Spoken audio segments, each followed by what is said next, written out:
అలాంటే ఇవేమంటే TCS వచ్చిన గుజాదారులు ఉంటుంది, అన్ని రకాల వాళ్ళు ఉంటారు. రహస్యమే ఒక్కోసారి మిస్ అవుతూ ఉంటుంది, అది చెప్పాను కదా ఇంచేపు. బట్టి ఏ దానికైనా రక్తం బొట్టు వరకు కూడా తెలుగుదేశం పార్టీలో కొనసాగుతాం. కాబట్టి అట్లే ఉంటుంది తప్ప నేనేదో అలిగిపోతానని ఇదేదో సాక్షిగా పెట్టాడంటే ఏ క్షణమైనా ఏదైనా డిసిషన్ తీసుకోవచ్చు. అవుతా ఉంటాయి, రాజకీయాల సహజమే ఇవన్నీ. ఎంతో మందిని చూసాం, నేను కూడా చరిత్రలో. నా వయసు ఇప్పుడు దాదాపు ఎవరు ఎక్కడ రేపటి నుండి ఏమి జరగవు, ఎక్కడే క్లియర్ గా ఉంటుంది. రేపు భవిష్యత్తులో పార్టీ అభివృద్ధి, కాన్స్టిట్యున్సీ అభివృద్ధి, జిల్లా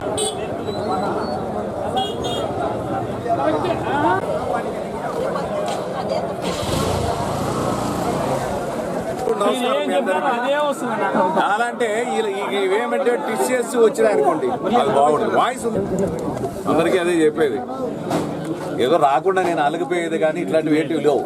మా నాయకుడు చంద్రబాబు నాయుడు, మా నాయకుడు తీసుకున్నటువంటి నిర్ణయానికే కట్టుబడి ఉంటాం. మా కార్యకర్తలు కానీ, నేను కానీ, మా నాయకులు కానీ ఎవరైనా కట్టుబడి ఉండాల్సినటువంటి అవసరం ఉంది. అయితే మన నియోజకవర్గంలో ఒక సీనియర్ శాసనసభ్యుడిగా 36 సంవత్సరాలు ఈ పార్టీలో పనిచేసినటువంటి వ్యక్తిగా, అంచెలంచెలుగా ఈ పార్టీ వల్లే ఎదిగినటువంటి వ్యక్తిగా, జిల్లా పరిషత్ చైర్మన్ గా, ఎంపీగా, 2 సార్లు ఎమ్మెల్యేగా, జిల్లా పార్టీ ప్రెసిడెంట్ గా, అంచెలంచెలుగా జిల్లాలోనే సీనియర్ వ్యక్తి నేను. అదందరికి కూడా తెలుసు, జిల్లా ప్రజానీకానికి తెలుసు, మన నియోజకవర్గ ప్రజానీకానికి కూడా తెలుసు.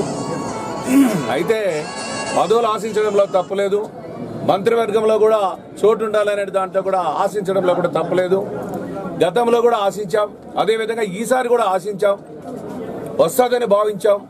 ఏ నిర్ణయాన్ని తీసుకున్నా ఆ నిర్ణయానికి కట్టుబడి ఉంటాం. నియోజకవర్గాన్ని అభివృద్ధి పథంలో నడిపించేదానికి ఇప్పటి నుండి శక్తి వంచన లేకుండా పనిచేస్తాం పిలంచలుగా. కాబట్టి కొన్ని పరిస్థితుల ప్రభావం వల్ల కొన్నిసార్లు అలాంటివి మిస్ అవుతానే ఉంటే రాజకీయంలో సహజం. కాబట్టి నేను ఒకటే అందరినీ రిక్వెస్ట్ చేస్తున్నా, ఎక్కడ కూడా ఎలాంటి పొరపాట్లు చేయకూడదు. మా నాయకుడి మీద కానీ, నా మీద కానీ, రేపు ఇంకా ఇతర నాయకుల మీద కానీ ఎలాంటి మాటలు కూడా మాట్లాడకూడదు. రేపు తెలుగుదేశం పార్టీ మనది, మన పార్టీ కోసం అందరూ కూడా శ్రమిద్దాం, కష్టపడదాం. మన తెలుగుదేశం మన నియోజకవర్గాన్ని, మన పెనుగొండ నియోజకవర్గాన్ని ఇంకా ఎక్కువ నిధులు తీసుకొని వచ్చి అభివృద్ధి చేసుకునే దానికి అందరూ కూడా కృషి చేద్దామని ఈ సందర్భంగా తెలియజేస్తున్నా. ఎక్కడ కూడా జిల్లాలో ఉన్నటువంటి అభిమానులు కానీ, శ్రేయోభిలాషులు కానీ, కులస్తులు కానీ, నేనేదో ఒక కులానికే నాయకుడు కాదు, అన్ని కులాలకి, అన్ని మతాలకి, అందరికీ చెందినటువంటి వ్యక్తి నేను.